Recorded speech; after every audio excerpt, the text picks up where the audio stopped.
मोहतरम जनाब, इस ऐवान के 75 साल के पार्लिमानी सफ़र की तकमील पर हम बहस कर रहे हैं। मैं सबसे पहले अपनी जानिब से खराज अक़ीदत पेश करना चाहूँगा मौलाना हिफ्ज़ुर रहमान साहब को, जो पहली और दूसरी पार्लियामेंट के मेंबर थे, मेरे कायद सालार मिल्लत सलाहुद्दीन ओवैसी को, सुलेमान सेठ साहब को और मौलाना बनात वाला साहब को। जनाब मोहतरम, इस ऐवान की नाकामियों का भी जिक्र हमको करना जरूरी है। 75 साल का तारीखी सफर इस ऐवान ने मुकम्मल किया।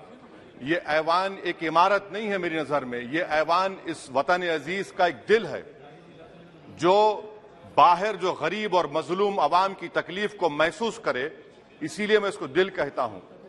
मैं आपके सामने 15 मिसालें पेश करूंगा जहां पर इस ऐवान ने अपनी नाकामी का सबूत पेश किया। एक उस वक्त जब दिल्ली की सड़कों पर सिखों की नस्लकशी की जा रही थी। एक उस वक्त जब 6 दिसंबर को बाबरी मस्जिद की शहादत हुई।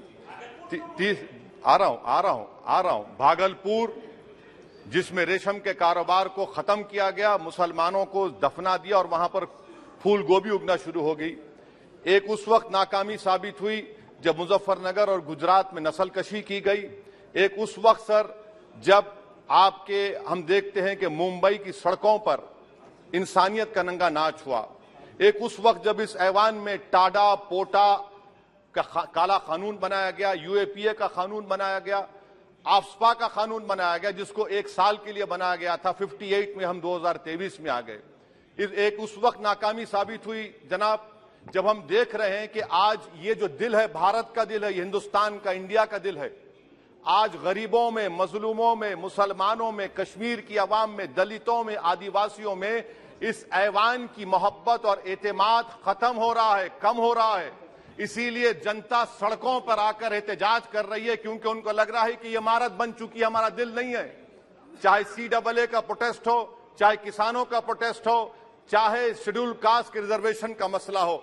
इसीलिए मैं आपके जरिए हम तमाम को मुतनब्बे करना चाह रहा हूं कि अगर हम रोडों पर इंसाफ करना जनता को अलाउ करेंगे, इस ऐवान को दिल नहीं रखेंगे, तो याद रखिए ये हमारी पार्लियामानी जमहूरियत के लिए बड़ा नुकसानदेह साबित होगा। और नुकसानदेह इसलिए भी होगा कि क्या हमको अपने ख्वाब गफलत से, अपनी जिम्मेदारियों से निभाने के लिए क्या भगत सिंह को आके बैठना पड़ेगा ऊपर कि देखो तुमने 75 साल में कैसा कानून बनाया और किसको कहां तक पहुंचा दिया। स्पीकर जनाब, इसीलिए मैं कह रहा हूं कि हम तमाम को अपनी जिम्मेदारियों को निभाना पड़ेगा। ये इमारतें ईंट से बनी हुई जरूर हैं, मगर ये इस इमारत में दिल है।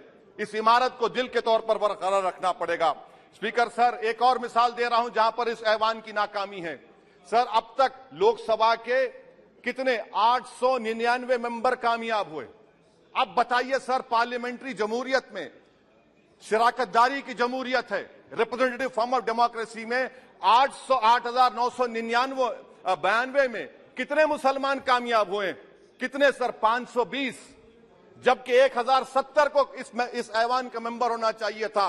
कितना डिप्रीविएशन है सर? कितना डिप्रीविएशन है? 92% डिप्रीविएशन है।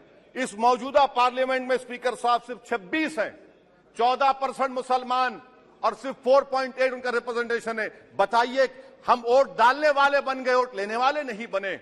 या तो हकीकत यह है कि आप वोट डालना नहीं चाहते उनको, आप सबको वोट डालेंगे, मगर जहां पर मुसलमान आएगा वो कामयाब नहीं होगा। बताइए, जब दिल में एक 14% आबादी की नुमाइंदगी नहीं होगी तो आप क्या फैसले करेंगे? क्या इस ऐवान को हम कहेंगे कि ये रिप्रेजेंटेटिव फॉर्म ऑफ डेमोक्रेसी है? स्पीकर साहब, मैं आपको एक और मिसाल देना चाह रहा हूं। बाबा साहिब अम्बेडकर ने सही कहा था, अंग्रेज उस जमाने में पार्लियामेंट बुलाते थे टैक्स बढ़ाने के लिए।